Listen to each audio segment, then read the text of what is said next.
Why is dieting so hard? It happened to all of us. We get super motivated to start a new diet, and then a couple weeks in, we're looking in the mirror and we're just not seeing the results.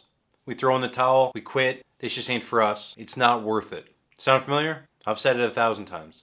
Hi, my name is Justin Kenning, and I spent my entire young life as overweight and obese, and I spent the last 15 years trying to be the next best version of myself, while helping other people do so as well. And today I want to talk to you about why dieting is so hard and ways to get through it. So when you feel like you're starving yourself or you're stretching yourself so thin with diet and exercise, you feel exhausted or depleted, and you're stepping on the scale and you're not seeing what you were hoping to see. Last week you lost 3 pounds, but this week you never lost any. You're hitting sticking points that you didn't even expect to happen. But this happens for all of us. What you're not realizing right now is that to gain the weight you gained, it took a long time. So for us to want to lose that weight, it's going to take just as long. You're going to get better the same way you got sick. But the likeliness is, which was true for me, I never stuck with anything in my life long enough to see long-term results. The main thing here is consistency. Dieting isn't hard, consistency is hard. But if you can make sure that you're doing the right things every day, forget about the immediate gratification. Forget about looking in the mirror and seeing your jeans falling off you. Learn to love the process. Because if you can stick to this process day in, day out, you're going to get better every day. Eventually you'll run into someone that you don't see that often, and they're not going to be able to believe the transformation you went through. It's a process, it's consistency. The second reason why dieting is so hard, you're a slave to the scale. This happens to all of us. We wake up, we jump on the scale, we see a pound here or a pound there. Oops, we went up a pound. This really messes with the psyche because all we care about is seeing the constant downward trajectory of that number on the scale. And that just ain't the case. What you aren't taking into consideration is body composition. When you are dieting and exercising, you're truly rebuilding how your body's put together. The amount of fat is shrinking and the amount of muscle is growing. And if you're a true beginner, this can happen in tandem. So if your weight is not going down, you might have gained muscle mass. But if all you care about is seeing that number going down every day, you're going to drive yourself crazy and you're going to quit. So don't live and die by the scale. It's just an indicator. Third, we're going to look at craving signals. A lot of the reasons why people find dieting so hard is they're always hungry. And learning what craving signals you're getting will really help you understand what your body is trying to get out of you. For those of you who have done long distance running or cycling, for me, I know my body craves sugar. It's all I can think about.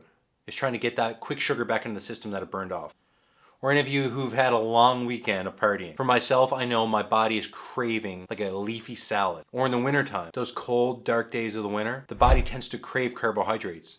Because the body wants to put on body fat to be able to combat those cold temperatures. Because once we understand where these signals are coming from, we understand it was an evolutionary trait that we took on when food was scarce to be able to ensure we know that we're taking the right stuff to be able to get our body back to 100%.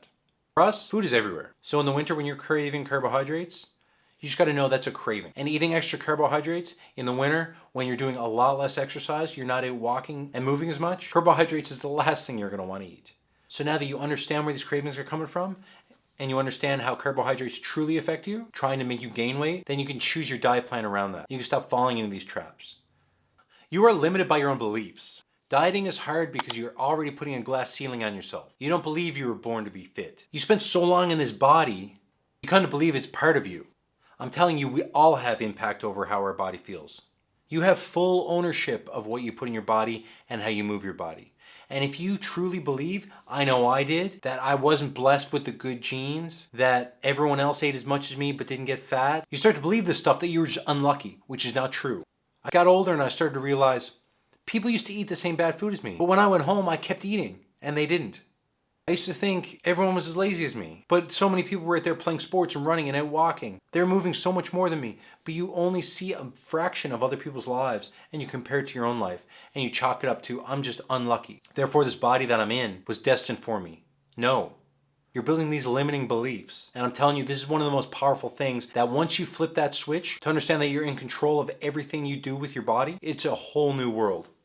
Finally, you're a true beginner. You either don't know where to start or you dive in too quickly.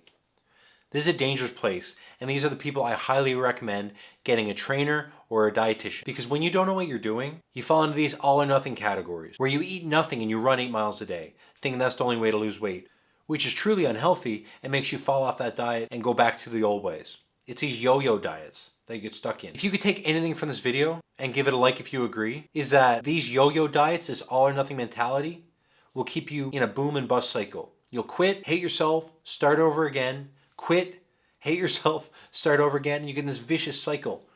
But you never see true progress. Stick with it. Consistency. Don't go so hard. Just be average. Decrease your calories by 300 below maintenance. That's easy. Anyone can do that. And if you're able to stick with that, I guarantee the days will go by, you won't be killing yourself, and you'll see true results. And no more will you have to balloon back up and start over from zero, because that's what really messes with your psyche. So to wrap it all up, diets are friggin' hard.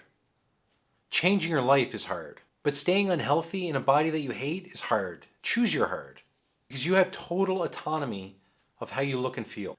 I was so overweight and I felt like I was stuck in a fat suit that I couldn't unzip. And all I wanted to do was zip off that fat sweater.